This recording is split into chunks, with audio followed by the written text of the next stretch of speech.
Yes, good morning. Mr. Timothy Good. Good morning, sir. How are you? Yes, I'm fine, thank you. And thank you again for agreeing to this interview. I will be beginning it right now, and thank you so much. Right now, I'm speaking from Colorado, and my honored guest is speaking from the United Kingdom. And just to welcome everyone, good evening. Trish Sheridan speaking, and welcome to the August 3rd, 2012 edition of A Global Focus with featured guest Timothy Good. The A Global Focus program is broadcast on 107.9 FM New Orleans and the UFO Paranormal Radio Network. Our guest, Timothy Good, is a leading authority on UFOs and the alien presence, the most highly classified subject on Earth. Timothy Good's website can be found at www.timothygood.co.uk. As noted at that site, Timothy Good has interviewed key witnesses and discussed the subject with astronauts, military and intelligence specialists, pilots, politicians, and scientists. Timothy Good has amassed a wealth of evidence, including several thousand declassified intelligence documents. Mr. Good has lectured at universities, schools, and at many organizations, including the Institute of Medical Laboratory Sciences, the Royal Canadian Military Institute, the Royal Geographical Society, the Royal Naval Air Reserve Branch, the House of Lords All-Party UFO Study Group, and the Oxford and Cambridge Union Societies. In January 1989, Mr. Good became the first UFO researcher from the West to be interviewed on Russian television. He has been invited for discussions at the Pentagon, 1998, and at the headquarters of the French Air Force in 2002. He also has acted as consultant for several U.S. congressional investigations. He is known to millions through his numerous television appearances and has co-produced several documentaries on the subject.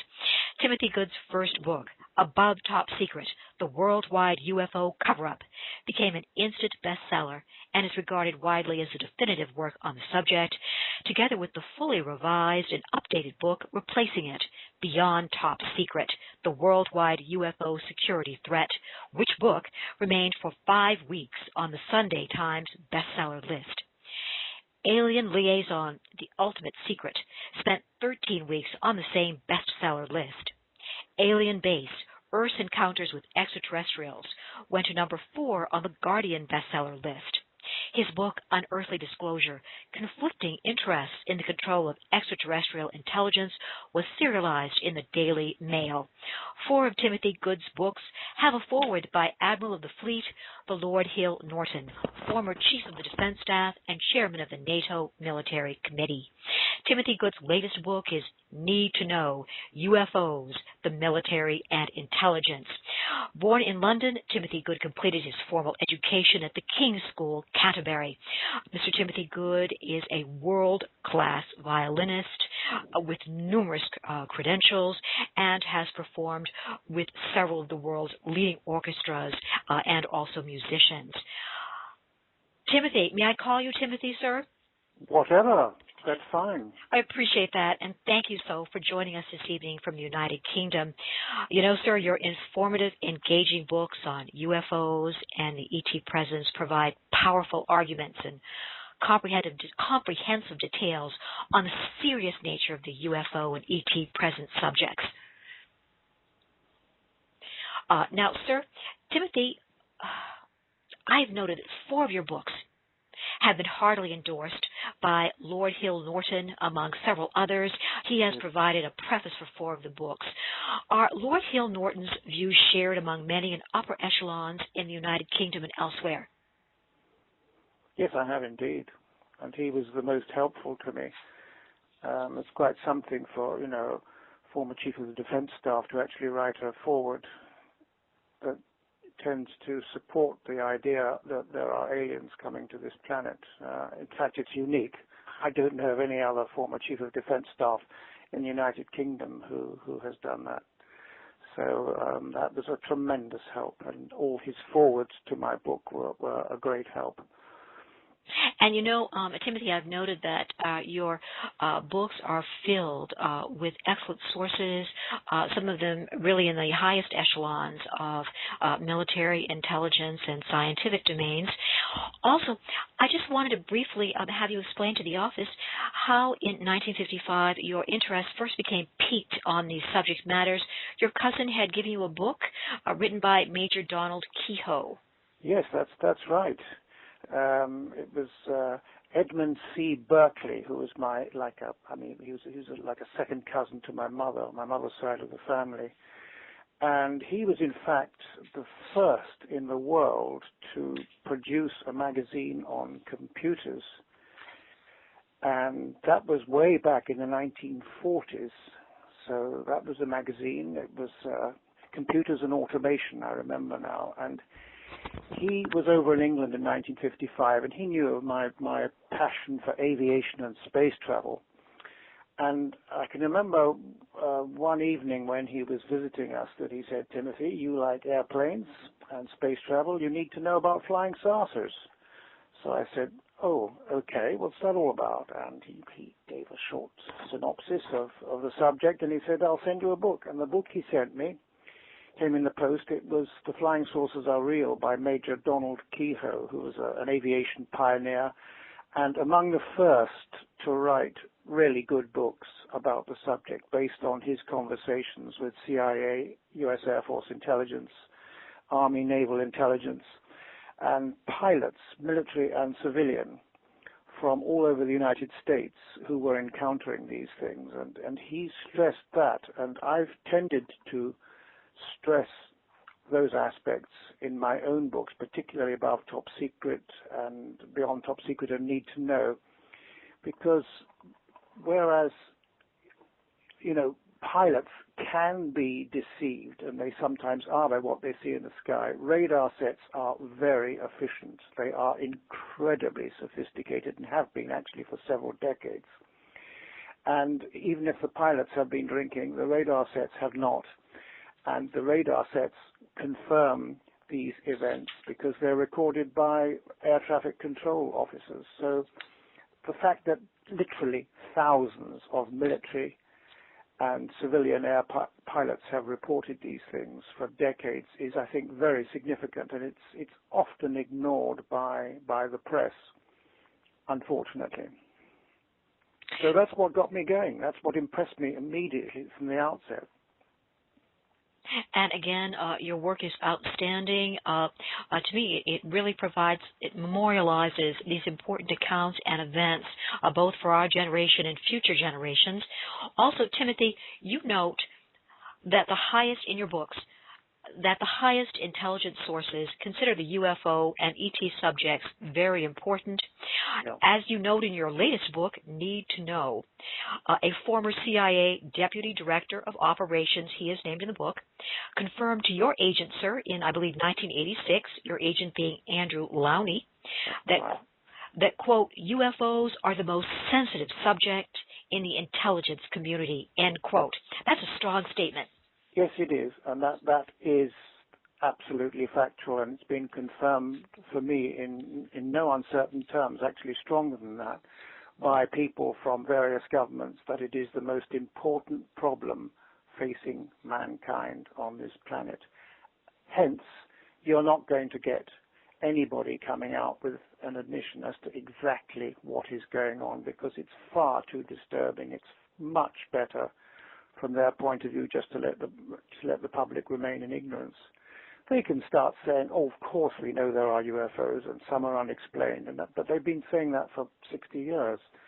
So there's really been no advance on the official position since that time. In fact, sometimes in the early days they were far more revealing than they are nowadays. Yes, indeed, given the sensitivity of the subject, I would assume. Now, Timothy, in your book, Unearthly Disclosure, you provide details of UFO and USO sightings across the globe, and your book contains confirmations of sightings found in reports from military and police sources. Now, there's also a description of alien bases. I believe at least 3 of your books have excellent alien base information. and these provide details on alleged base locations on the Earth. Now, Timothy, have I interpreted this correctly? From your work, I assume that you believe that aliens have been present on this Earth for centuries and currently have access to bases on this planet. Absolutely. My feeling is that they've been here for longer than we have on this planet, and that they're coming and going. Various races are coming and going. They have very advanced methods of making bases and actually getting rid of them when necessary. They have the technology to manufacture huge underground and undersea bases, and they have the technology to make those just they can refill.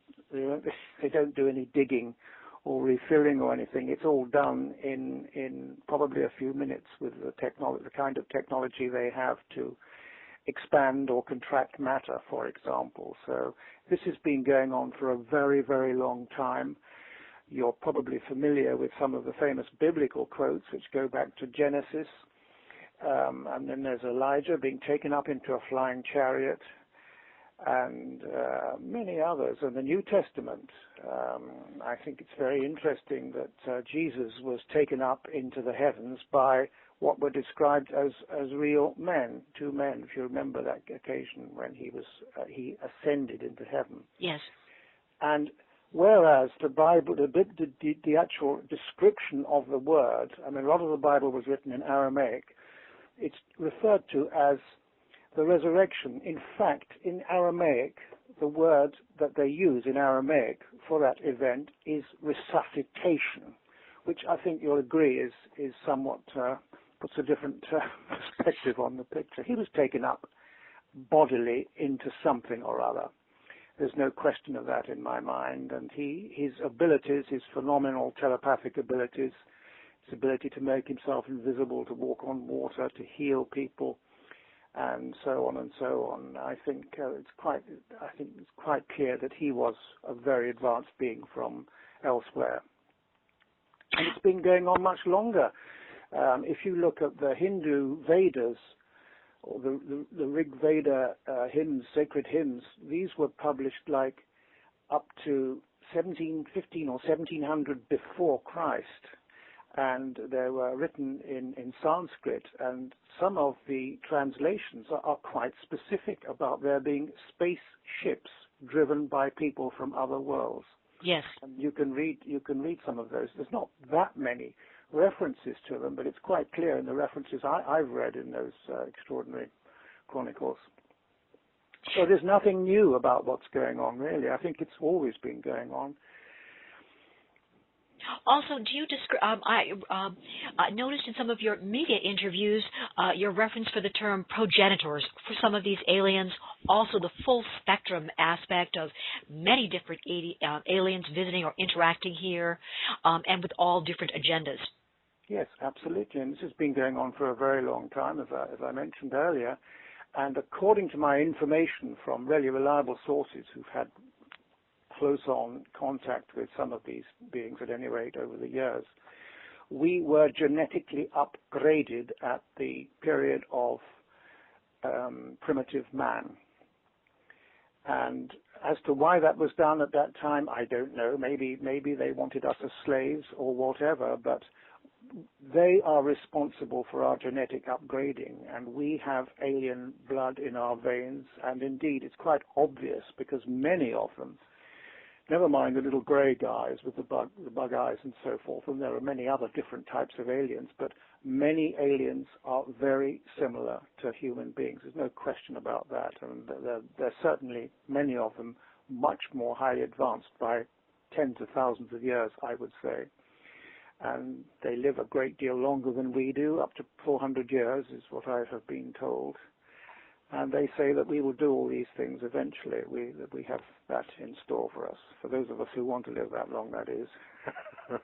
No, I understand just what you mean there. As I am only a few years there from my sixth decade. Now, Timothy, let me see here. If I'm not mistaken, you've actually would you describe the human race as perhaps a hybridized race? Yes, absolutely. Excellent. Mm-hmm. No question about it.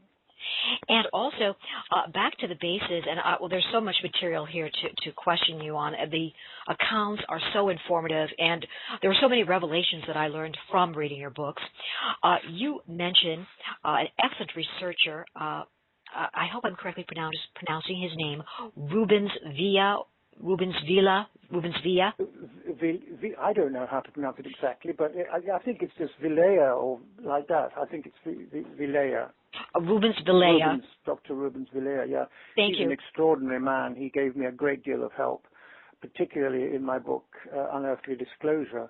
And he is actually a great pioneer in another field, because he's a well-known explorer. He's probably Brazil's most well-known explorer, and he's done, I think, something like 10 or 11 Antarctic expeditions with the U.S. Navy and the Brazilian Navy. He worked for the CIA in signals intelligence in Washington for a while, and then he resigned from that because he wasn't too happy with the way the CIA was operating at that time. But I've never actually met him, but he's a lovely guy. We've spoken on the phone, of course, and communicated, but I've yet to meet him. I really would like to do so. And, such interesting information on Dr. Vilea's accomplishments. You note that, for example, he indicates that some aliens could indeed have our best interests in mind, Yes. I'm interpreting here, in contrast with those other species, quote, inimical to humans, end quote. And on those... Exactly. And on yes. Please pardon my interruption there. And no, I'm interrupting you. Go ahead. Thank you, Timothy. You just had referenced those Antarctic expeditions, and in Unearthly Disclosure, you note a remarkable sighting by Dr. Villela. He's made 12 expeditions to the Antarctic, and 2 of these expeditions were made with the U.S. Navy, 9 with the Brazilian Antarctic program, and he actually did have a sighting. One example was on board the U.S. He's had numerous sightings, pardon me.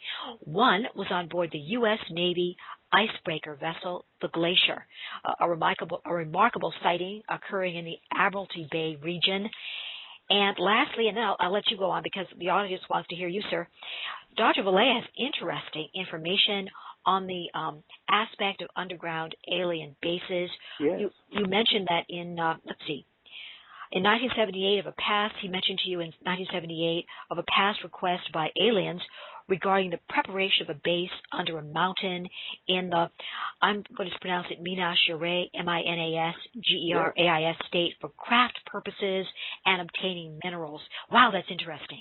Yeah, and it's rather nice that they actually, said, we all want to get permission first before we go ahead with this base on your property, and I think that's rather nice. I'm quite sure the majority of them just don't bother, they just go ahead and do what they like, so that makes a change.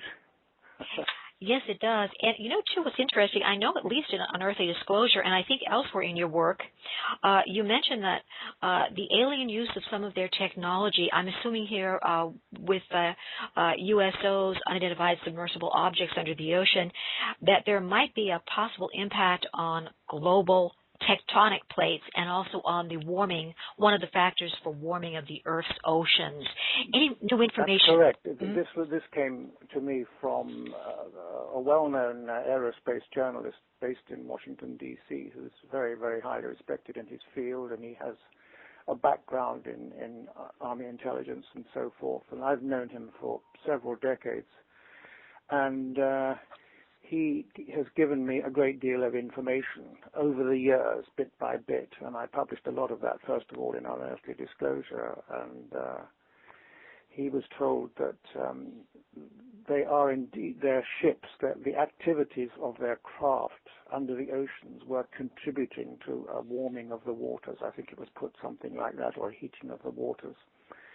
And there were various other problems that those involved with this on say the American side were very concerned about. So I don't know if that's true, but I certainly trust my source, and I've no doubt that that's exactly what he was told. Thank you. That's very intriguing. And, Timothy, now your book, Unearthly Disclosure, I believe it's pages 315 and 316, gives it actually pinpoints locations on some of the bases here. I just would like to give it just a very general description. Please do. Exactly. Can I just give the continent or country? Whatever. But it's because I don't want to, the exact precise information is there on pages 315 and 316, but who knows for security reasons. I know there, right at this particular chapter, there was a reference of information coming in from an Air Force officer. Also, there was a gifted psychic who was employed by a government agency contractor in the 70s.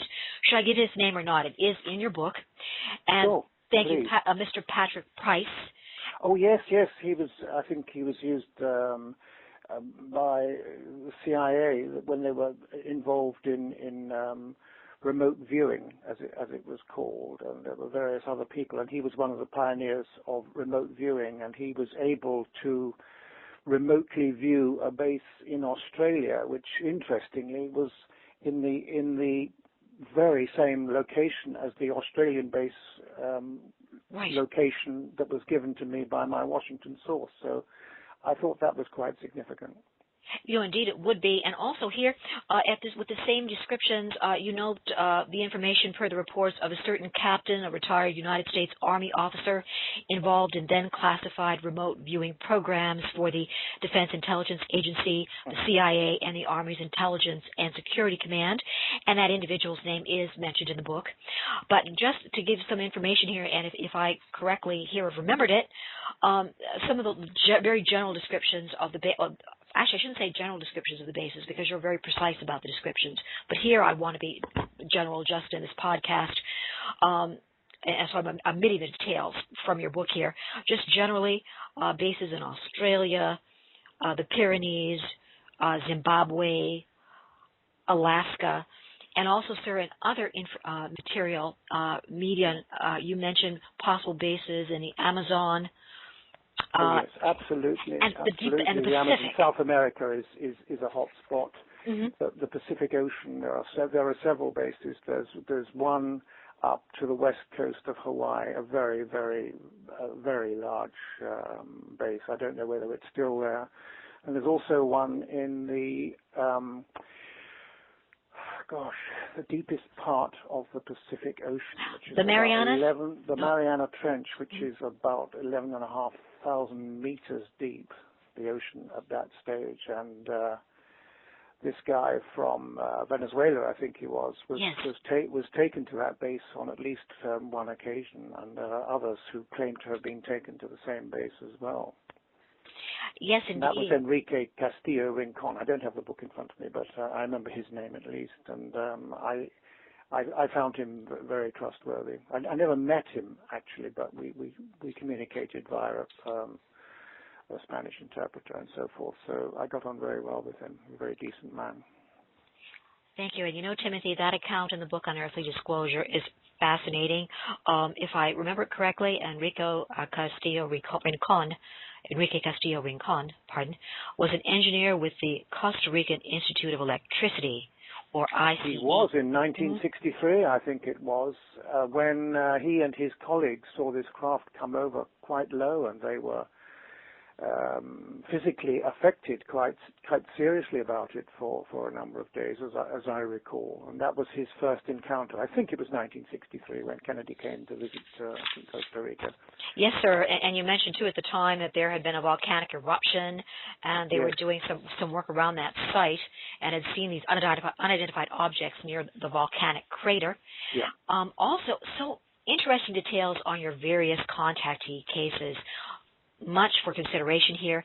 Now, you also note in 1969, Castillo returned to Bogota, Colombia, to be with his ailing mother. He became the manager of a telephone company in Stelco. But then there are fascinating accounts of Castillo's contacts with advanced races. He was contacted to travel to isolated sites where he would be picked up by UFOs. There seemed to be a type of friendship with an individual who went by the alias, is it Cyril? I'm not quite sure.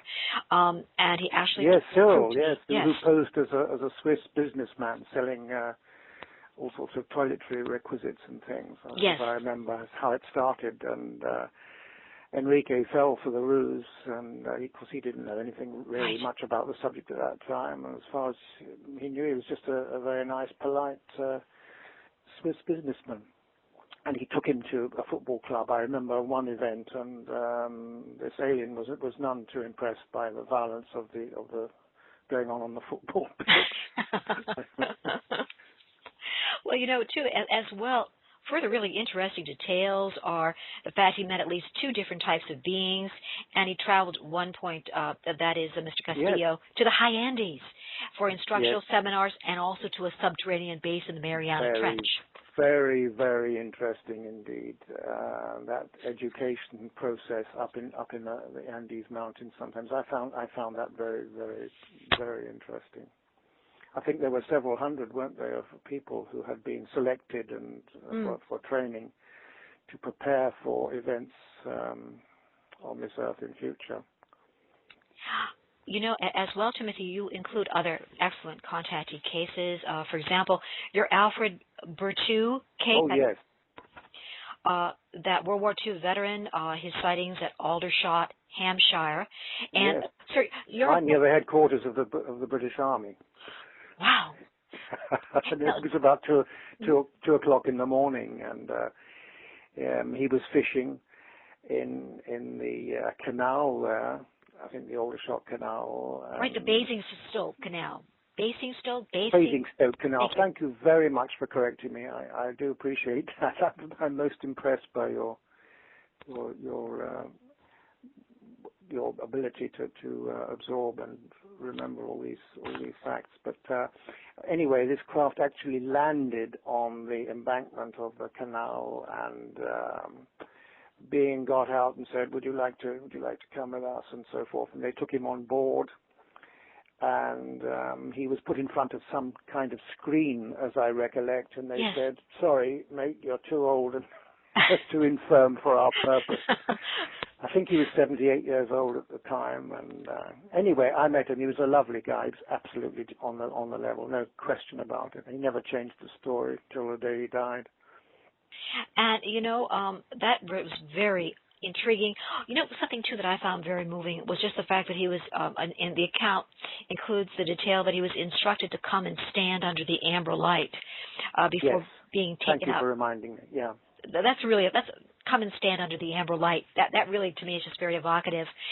Also, Sid Patrick, California. I believe it's 1965. 65, yes. A very convincing witness. He was investigated by the military. I believe the sighting was, I should know the pronunciation, Manresa Beach, 75 miles. Manresa Beach in California, that's right, yeah. You think that's a very important contactee event as well? Yes, I do. Mm-hmm. I do, and I tried to contact him. In fact, I still have his email address, or his mailing address at any rate. I know I have that, and I've written to him, but he just doesn't want to get involved at all anymore, apparently, with that. I don't know why, but that was a genuine case, and certainly the Air Force investigators thought he was absolutely on the level. Because I think he'd had a tour of duty in the Air Force, as I recollect. I don't think he was a pilot, but I may be wrong, but I recollect I think he had a military background. I thought so too, sir, as I recall. And, I do note here reference to sharp chins and noses on the humanoid-type aliens. And you know what I thought remarkable? Some of them, yes. Well, you know what I think is remarkable?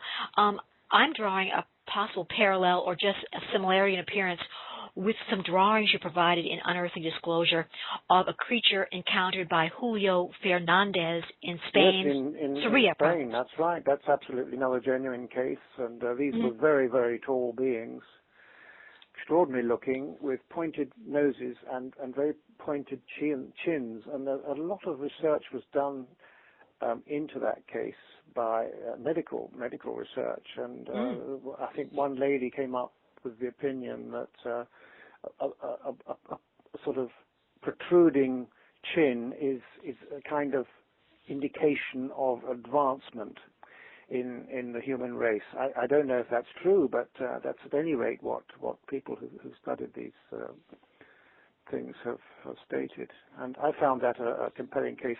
Also that they took his dog on board with them. And there was definitely some missing time there, and he was subjected to a battery of all sorts of tests, taking extracts from various parts of his body and so on and so forth, and finally released together with his dog. And gradually he was able to recall some of the things that had happened to him. But I found that a compelling case. Very interesting details. Also, you do note both in your media interviews and also in Need to Know the fact that there are scientific evidentiary markers to alien interaction and visitation, if I remember that correctly. And for example, you've analyzed those remarkable photos taken from your remarkable account of the Filiberto Capone case. Capone in Italy, yes, 1993. That was a case that went on for, I think, 4 months from, I don't know when it started, sometime like May of 1983, I think, 1993, I beg your pardon, May 1993 through October, something like that, during which there were several close-up sightings of this 90-centimeter high creature, which was brown. There was no communication. It shrieked and squealed and ran off at phenomenal speed and was able to leap over the 10-foot walls. Its arms had been atrophied.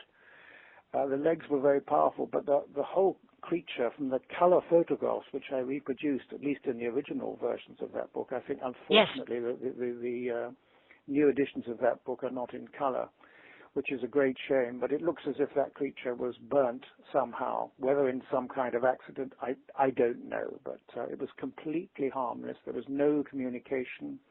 It was quite happy when Filiberto's cat sort of walked up to it and walked around it and sat next to it. There was absolutely no problem there. It didn't attack the cat. It didn't attack the humans. It was very docile and I would think seriously injured. What became of it, we simply don't know, but the pictures are genuine. And, I found this case account so evocative. I could visualize your accounts there, the screams of the alien, the fear of the villagers of the unknown, and the creature's appearance as it very calmly looked at Filiberto on one occasion with Filiberto's grandmother present. That's right, yes. She had been terrified, certainly as far as Filiberto's parents were concerned. They didn't want to know anything about it. They just put the bedclothes covers over themselves. But eventually, Filiberto persuaded his grandmother to come down, and she walked right up to it and said, "Oh, what a sweet little creature! Oh, it's all right." So that's how she described it on the television program in Rome, either later that year or the following year. I don't know which, but I investigated that case in great depth, and I'm satisfied that it's genuine. It's been rubbished, of course, by a lot of UFO researchers as well as the general public, but I stand by it. And, something, too, I found very interesting as well, and that was your reference to the apparently very helpful, very professional work in the case done by Italian researchers Maurizio Baiata and Dr. Roberto Pinotti. Yes, indeed. Yes, they do. Well, Pinotti thinks they're fake. I didn't know that. Mm-hmm. Yeah, we had a strong disagreement. We begged to differ. He said, "Oh, no. There's one picture he took and he didn't want to show it to us again." Well, Filiberto didn't. He wanted to protect. He wouldn't let anybody take the pictures away for analysis, and I don't blame him. And I think Pinotti wanted to do that. And but Maurizio, Maurizio Baiata, was he very helpful? Yes, he was. Mm-hmm. Nice gentleman. Mm-hmm. And, well, to me, it's a very, it's a compelling case just from the accounts and also the detailed photos and drawings in your book. It's something very worthy of note and consideration. You've also provided excellent material in Unearthly Disclosure and the Need to Know on the Varginha case, VAR, please pardon the pronunciation, VARGI. Yeah, Varginha, I think it is. Was that 1996 as memory? Yes, Varginha, VARGINHA, Varginha, January 1996, Varginha. Yes. Excellent. And several of these creatures were recovered by the army and by the fire brigade. Mm-hmm. Several creatures, quite short. They were completely docile. They looked lost. They had large red eyes. And it was a fascinating case.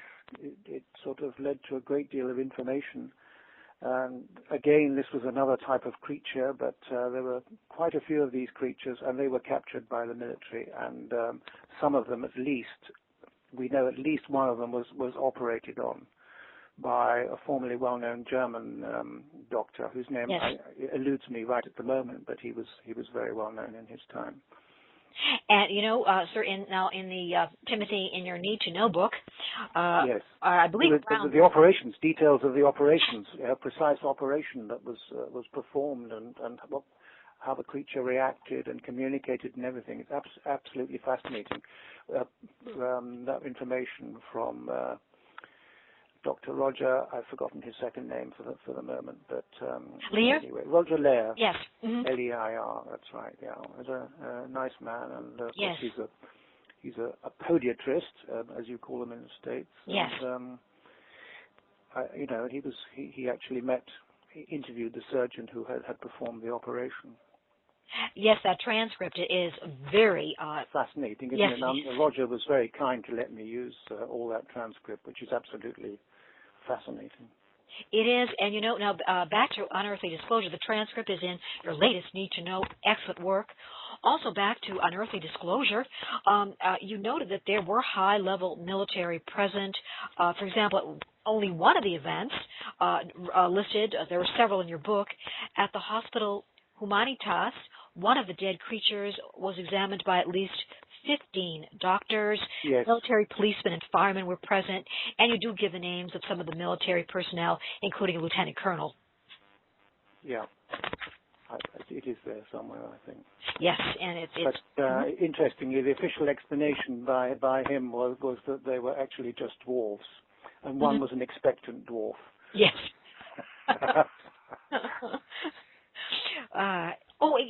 What I found too very, very moving was the fact that one of the creatures was seen by two sisters and a friend, and later they were approached to recant their testimony.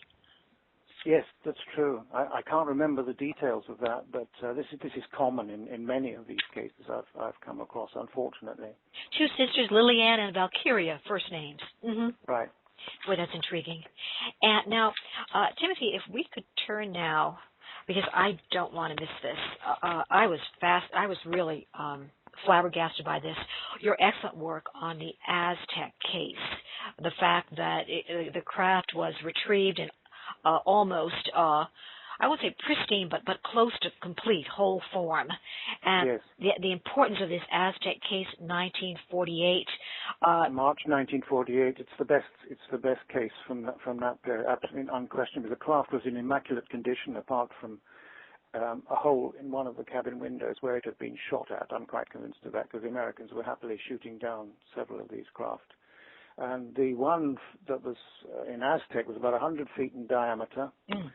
There were 16 bodies on board, and thanks to Scott and Suzanne Ramsey, who've written a book about the Aztec incident, which is unparalleled. It is terrific. I mean, they've gone back to the basic interviews and research done by various first-rate researchers at the time, and they've updated it because Scott and Suzanne were able to interrogate is perhaps a harsh word, but to interview military personnel who'd actually been involved in trying to get the craft away, and it took them several weeks, I think, before they were able to work out how it came apart.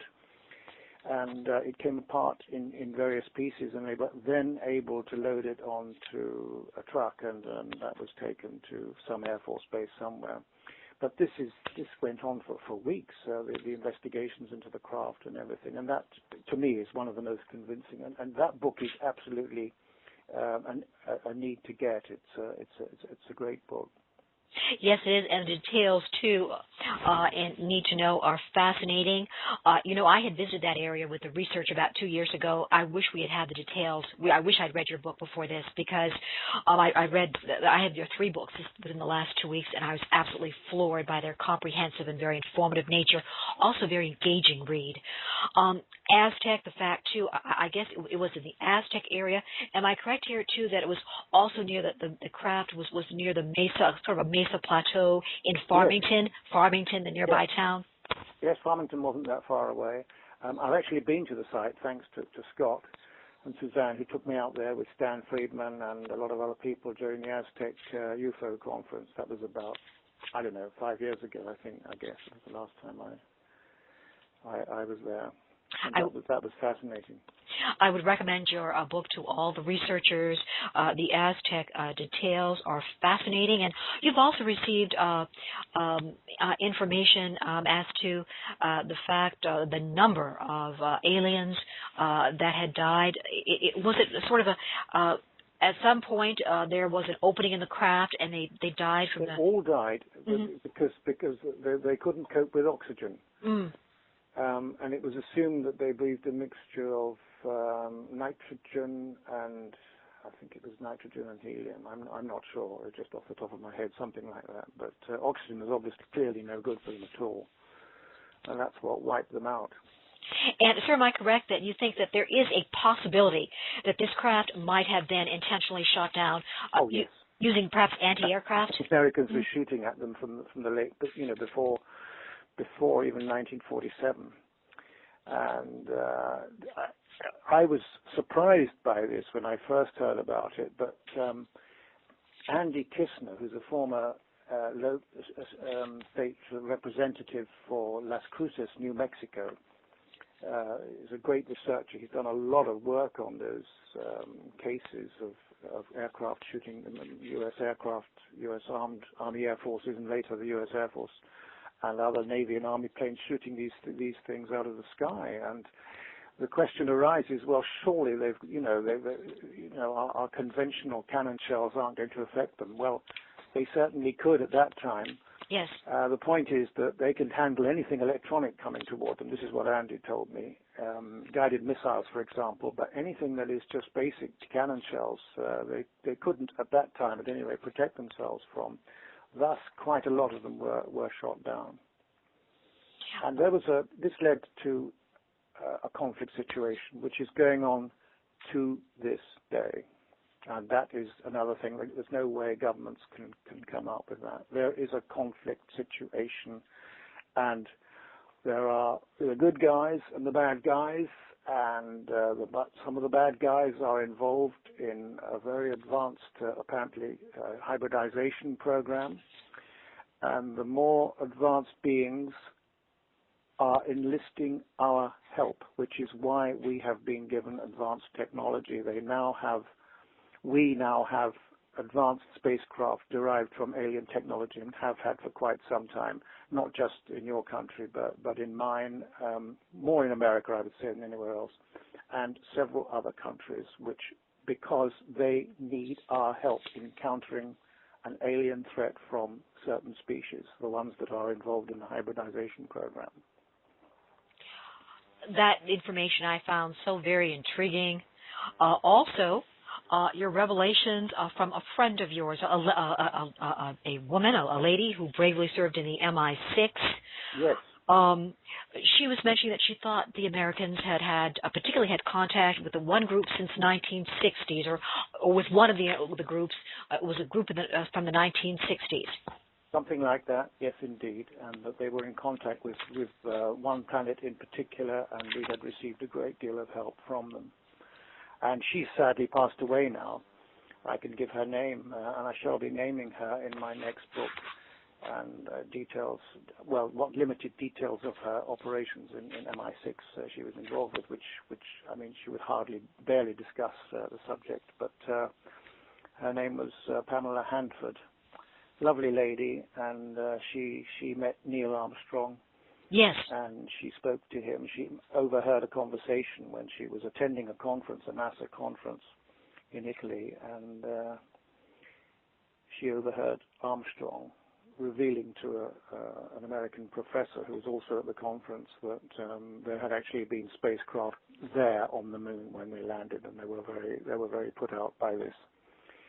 And later on, Pam actually interviewed, she didn't interview, she chatted to Armstrong about it, and he confirmed it happened, but he wouldn't really go into too much detail. So that was why there wasn't that much going on. There hasn't been much going on on the moon for quite some time. I think we were warned off. Yes, that material is extremely thought-provoking. And, you note in your work that people from all walks of life, not just military and scientific personnel have had communications with ETs, tens of thousands from across the social and career spectrum. And you give a very interesting case. It's 1954. This is from your work. The case of Air Marshal Sir Peter Horsley, Deputy Yes. Chief of Strike Command, Equerry and Military Attaché for the Queen and Duke of Edinburgh. Yes. Wow, what a case. He told me a great deal about that. He published it first of all in his autobiography, and then he gave me a little bits more information as the years went by. One of the most interesting things he told me is that at one stage he was working in the operations room of the Ministry of Defence in Whitehall at the time when sightings of flying saucers, as they were then called, were all over Great Britain and the rest of the world. And guess who was in charge in the operations room? The Americans. Yes. And it hasn't changed. We're still told what to say. And I can assure you of that. And he was very put out by that. He was trying to say, for God's sake, tell me, General, because he was talking to this U.S. Air Force general. He said, what the hell's going on? Sorry, Sir Peter. That's in our own country. And we were handling it, and the Americans were helping us out. And they always have, actually. At one time they had many, many bases over here.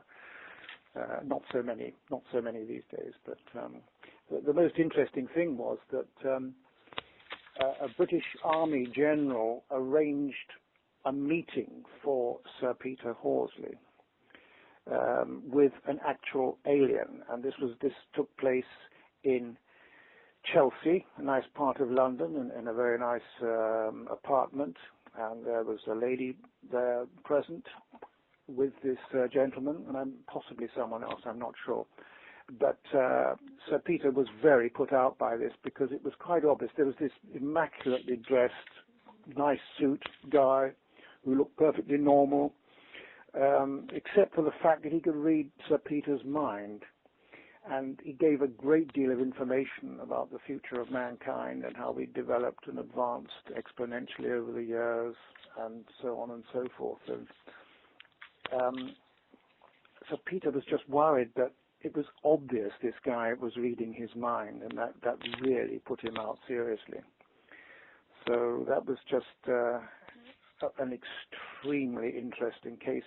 And Sir Peter said not only could he read my mind, but he knew all Britain's top secret nuclear secrets, all of them, which of course are among the most sensitive secrets kept. But this alien knew all of them, so they were very concerned at that time. And this is a fact. I mean, the younger generation has no real perception of this, but in the mid-1950s, we were on the verge of destroying this planet. We were experimenting with hydrogen bombs even under the world's oceans. Can you imagine?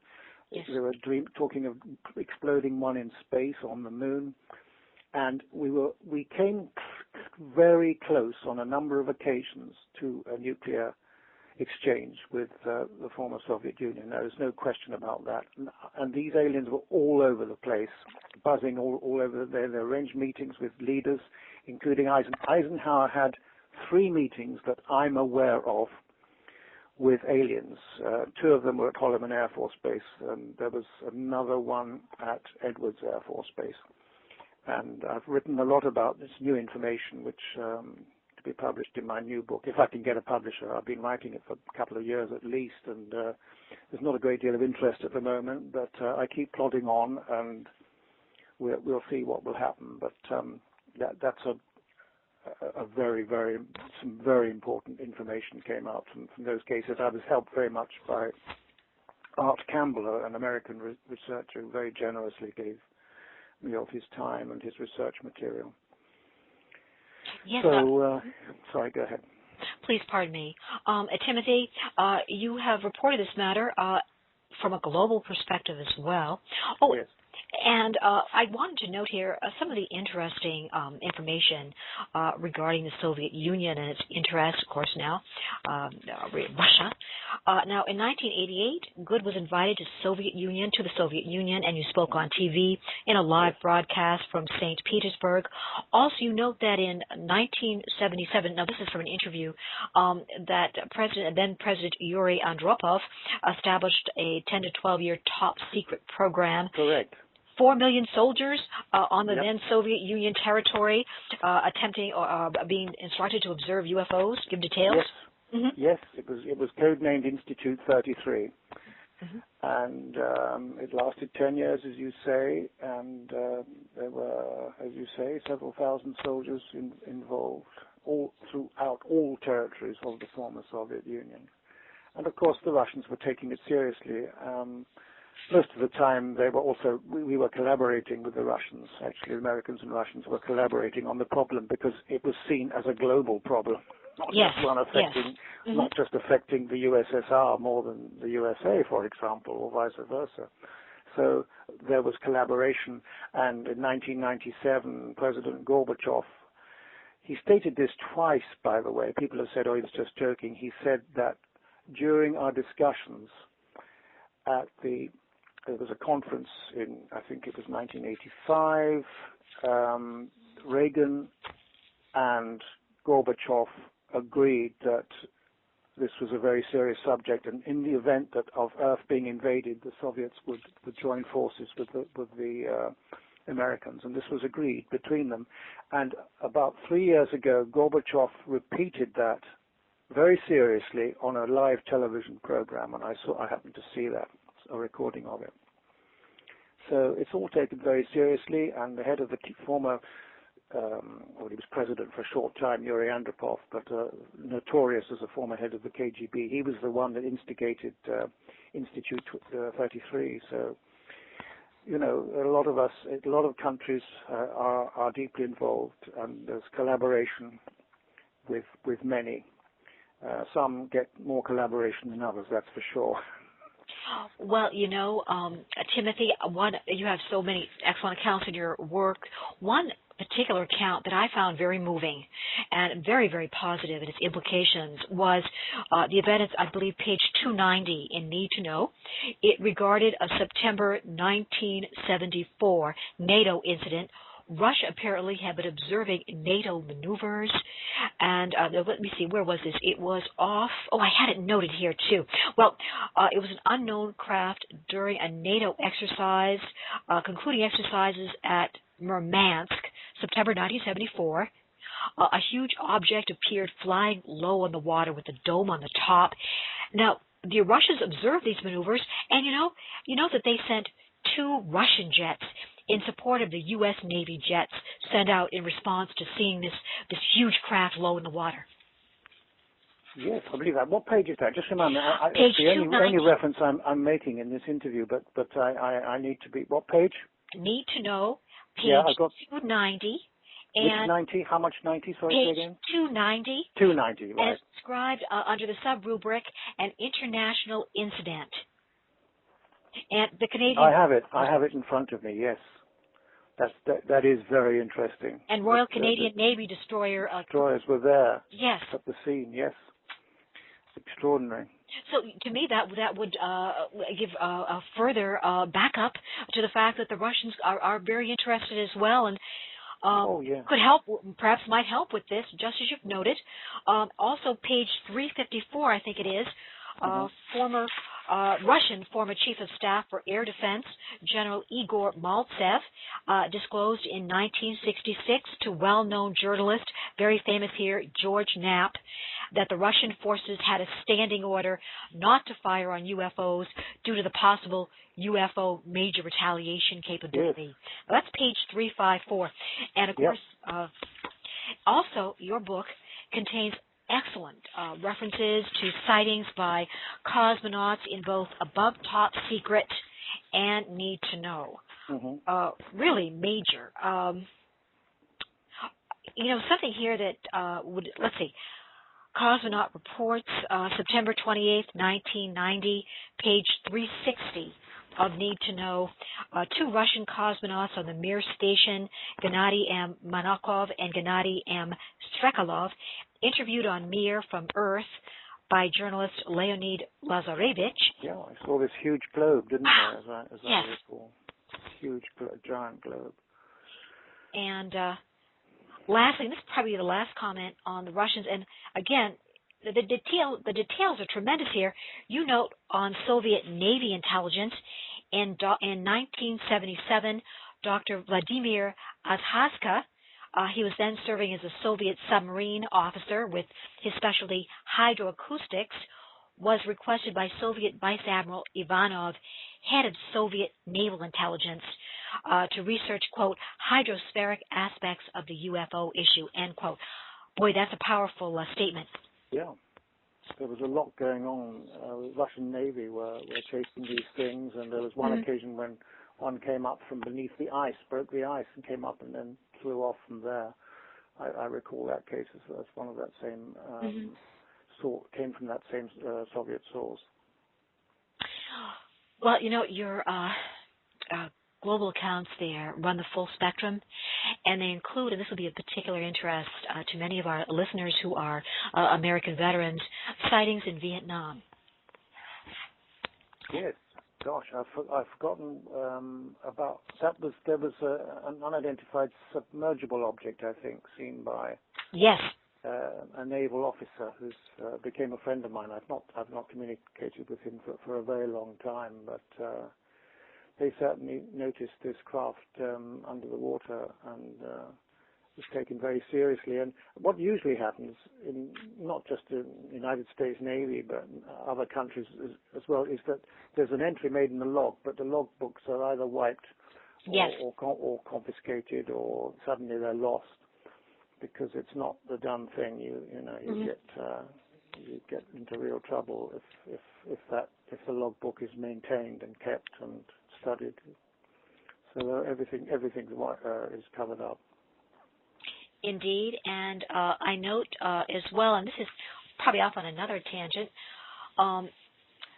one term that really piqued my interest was that of the Alien Liaison Program. Yes. And also your observation that you had made during a media interview, I believe it was on Red Ice, great program, that you had met with, now let me just preface this. As an American, I'm very proud of the brilliant American scientific minds, brilliant minds in so many categories. But there is a question that the technology in some of these programs might have been assisted by alien knowledge. Now, you met... No question about it. No question about it. They've been giving it to us because we need it and they need our help.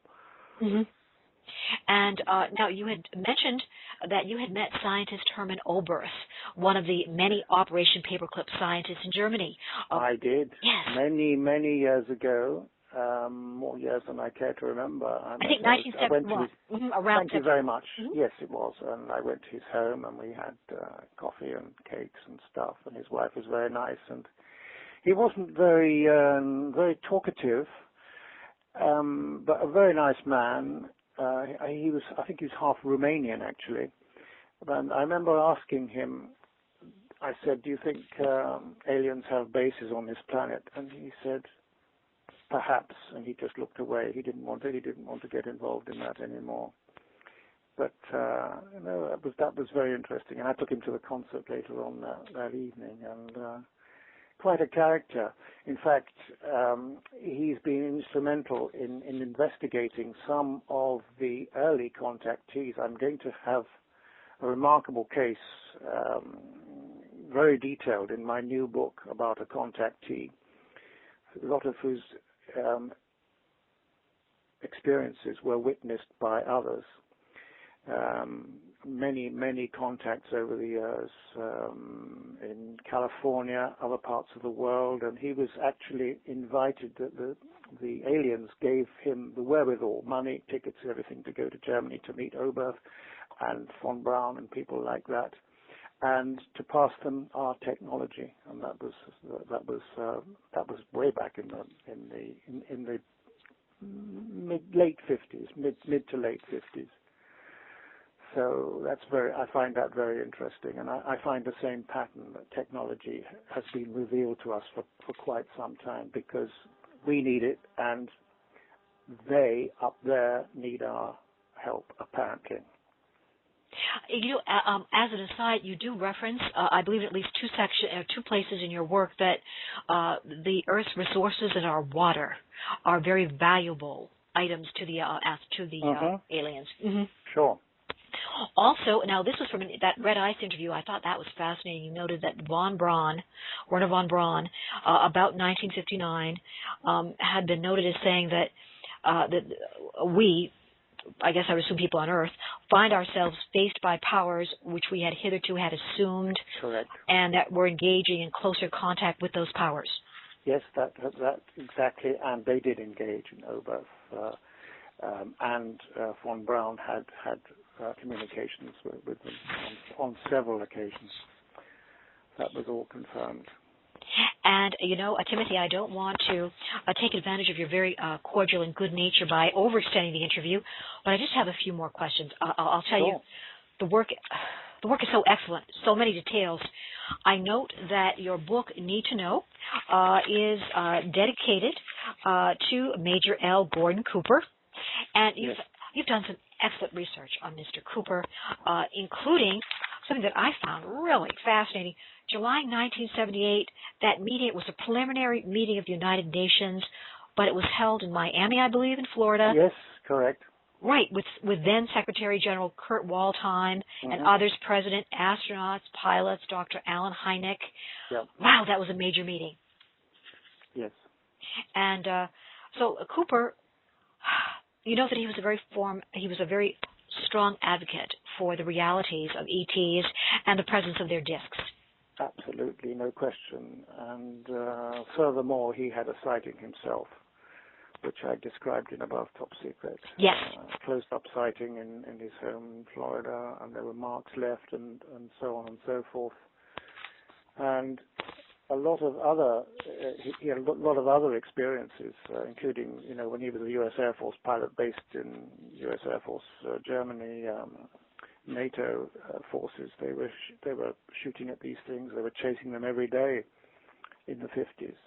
And what I have learned from my sources is that have for quite a long time, not only have we manufactured craft which employ alien technology. This has been going on for quite some time, longer than I had originally thought. But even some of the astronauts fly these things. So there is a secret space program. NASA is just, from what I gather, the cover for the secret space program, and that was arranged many, many years ago. That's fascinating information. And do I understand it correctly that not only American astronauts but other astronauts yes. Have from other countries have had the opportunity of flying either some alien craft or re-engineered vehicles from that type of technology? Yes, that's my understanding. I couldn't give you any names other than I suspect certainly Cooper, because he never told me that himself, but I gather that he himself has actually flown one of these craft, because he volunteered to do so in front of the United Nations if it really came to. He was getting so frustrated by being unable to prove the case, and he said, I'm prepared. Yes. I can get hold of one of these things and actually fly it in front of their faces if it came to it. Very powerful statement, and a very important one. That's not a literal statement, but it was. That's what it amounted to. Yes, to show his passion and his absolute determination that these beings and vehicles exist. Now, Timothy, as this interview continues, and I think we've already been going on for about an hour and 15 minutes. I'm totally thrilled. Could we change the subject to Puerto Rico? And yes, please. What a good idea. Timothy, you have mentioned fascinating events there, all the sightings, including around the, I believe it's called El Yunque forest area, but also you have colleagues there, for example, a seasoned airline pilot, Graham Shepard. Yes, I made 7 research trips to Puerto Rico on 2 occasions, together with my girlfriend. Graham Shepard joined us, a British Airways pilot, at the time he was still flying. And I have to say, during those 7 visits to Puerto Rico, only once did I see a UFO, and that was on the last occasion in 1997 when my girlfriend and I were on the balcony of our hotel on the southeast coast when we did see something which looked as it was darting about above us, partly in the sky, a circular light around the perimeter, if that was the perimeter, and it was pinkish orange color, and suddenly it just shot straight into the sea in a straight dive at phenomenal speed. That was the only time I saw anything peculiar in Puerto Rico. However, I spoke to so many people. As far as I'm concerned, the entire alien and the surrounding oceans amount to an alien base, and it's been there for a very long time. Those are the facts, and it's not just the El Yunque rainforest that's concerned. There's many other areas too. These craft are all over the place, and I spoke to so many people who'd had encounters, policemen, politicians. One policeman, actually, Graham and I interviewed this guy who was, I think he was about to go to bed at night when he heard a disturbance in the garage. He went downstairs, and there was a chupacabras. There are these vicious-looking creatures with blood-red eyes, which had grabbed hold of his dog, which I think was a German Shepherd. I'm not sure. I can't remember all of it. I remember the account. Mm-hmm.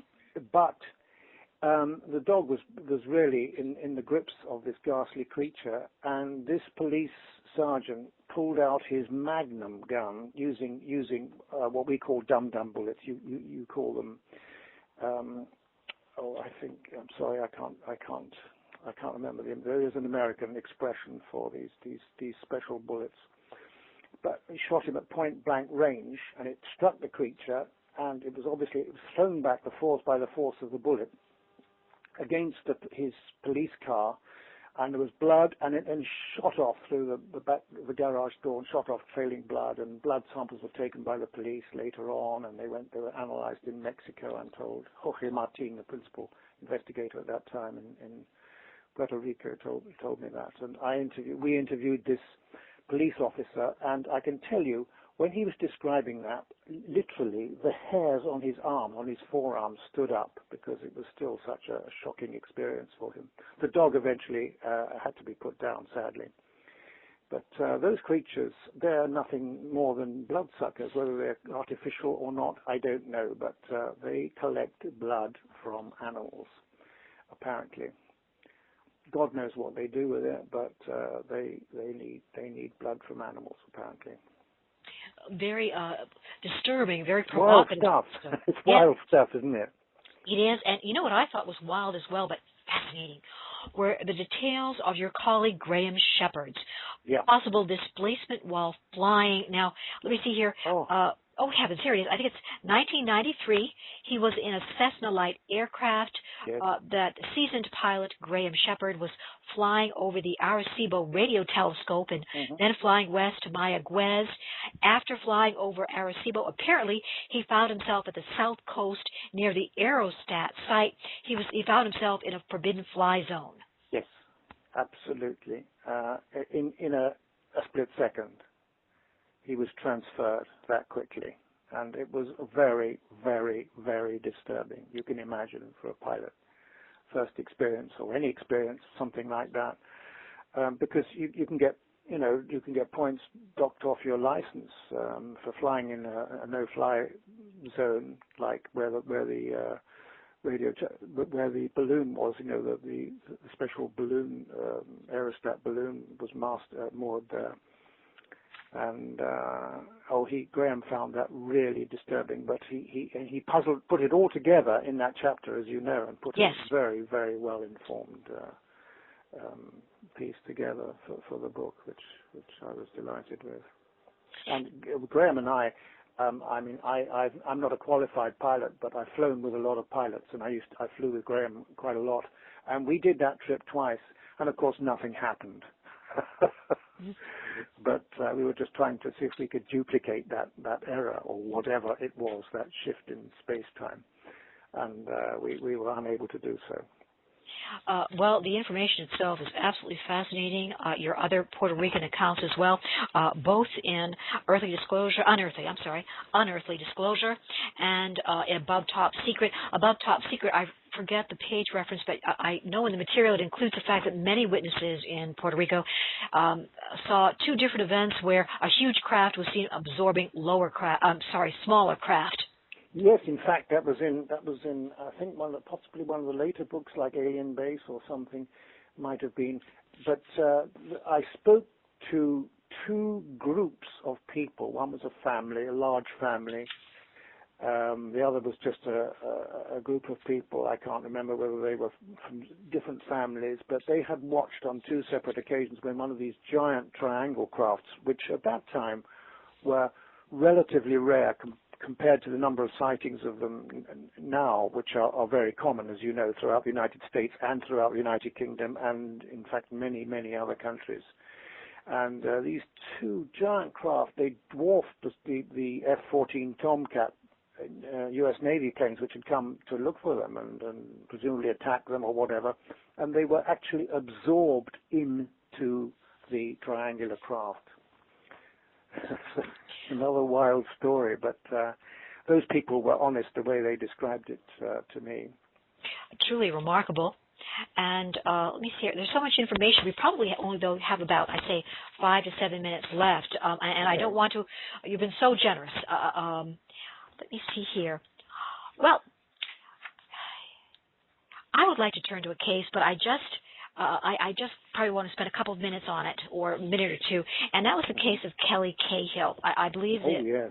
Yes, is she a contact? Now, she was a contactee from Australia, I believe.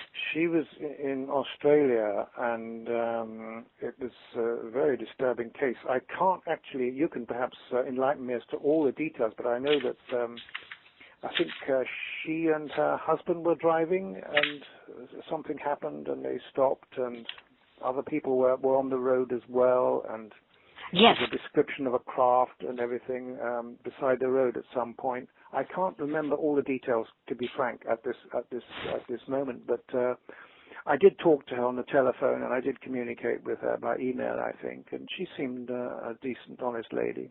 Well, you know what I thought, too, was very intriguing about Australian researchers, and from your book, I believe, Unearthly Disclosure, pages 53 to 64, you note this great Kelly Cahill case. You note that, let's see, members of the... Soul Vampires, I think I titled that.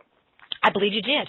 And it says here that members of the investigative team, or I'm paraphrasing, of Phenomena Research Australia, with researcher John O'Shettle, I think it's pronounced, performed a thorough, detailed survey of the paddock where the craft was reported landing in August 1993 during the nights of 7th and 8th of August.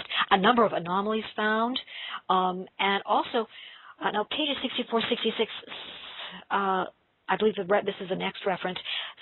Kelly Cahill believes that there might be an aspect that the aliens may also be interested in human life force as well. Yes, absolutely.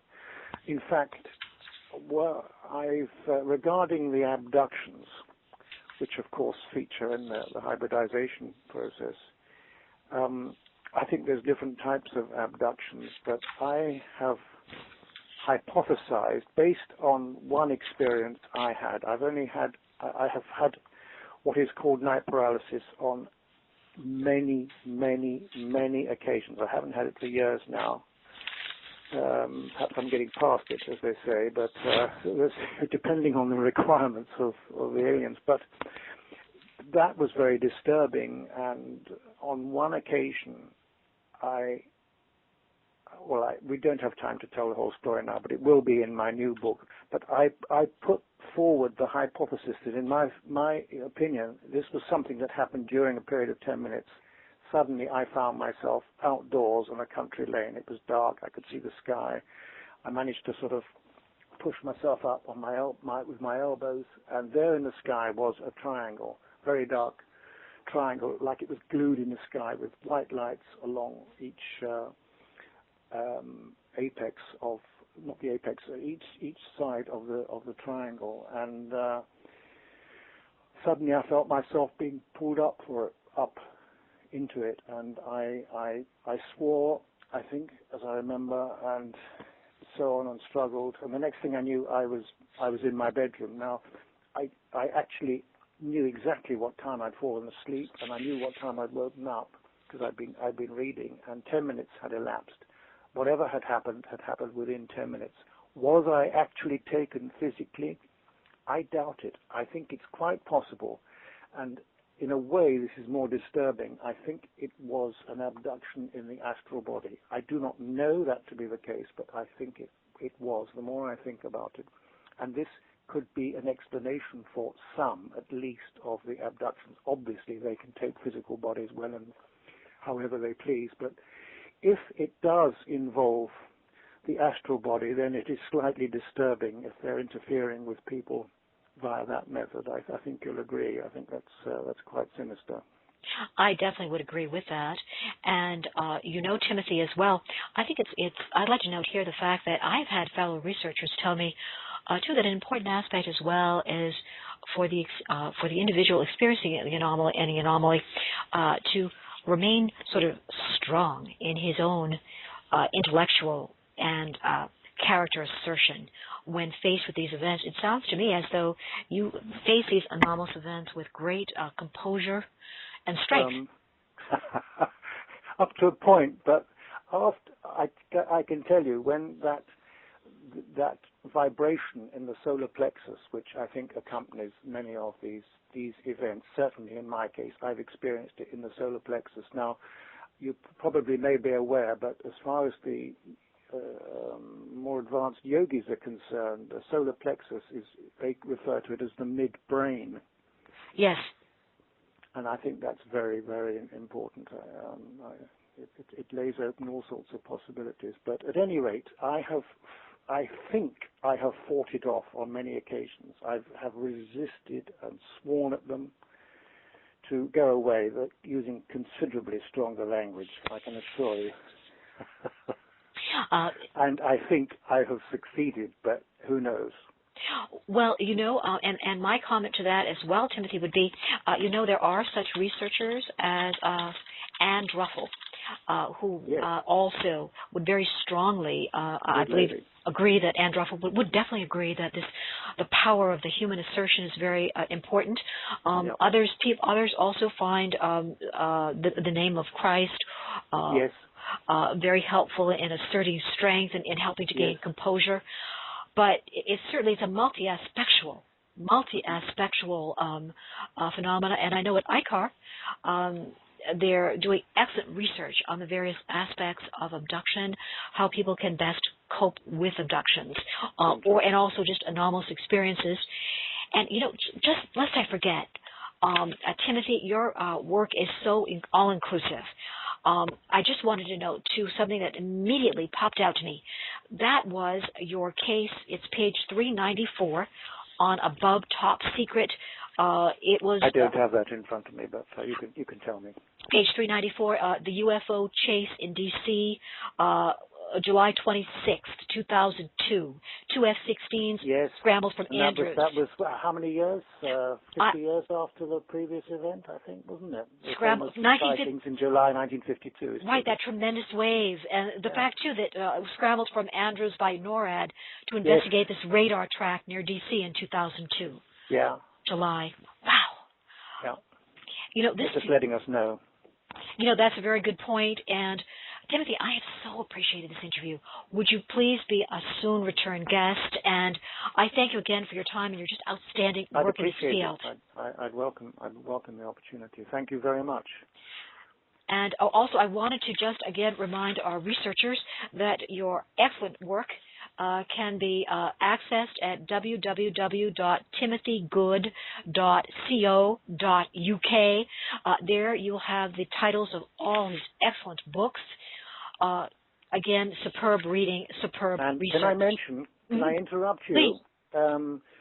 There also, I can sell personalized books, signed copies for people, and that's actually on Amazon. If you go to Amazon and I don't know, put the names of some of my books in. Unearthly Disclosure and Need to Know are the only ones I've got for sale at the moment. But if anyone wants any personalized copies sent to them, that it can be done that way, more personally. Excellent. And again, I couldn't put these books down once I began to read them. They were just that engaging, that informative, and comprehensive. Well, thank you very much. I'd like to know more about your background sometime. You must tell me in an email. I find you very interesting and very knowledgeable. Thank you, Timothy. Thank you. And erudite. Need I say more? Thank you very much. Well, coming from you, that's a wonderful compliment. And Timothy, thank you again. And I hope to speak with you again in the near future. My pleasure. I look forward to that. Thank you again. Thank you again. Bye-bye. Bye-bye.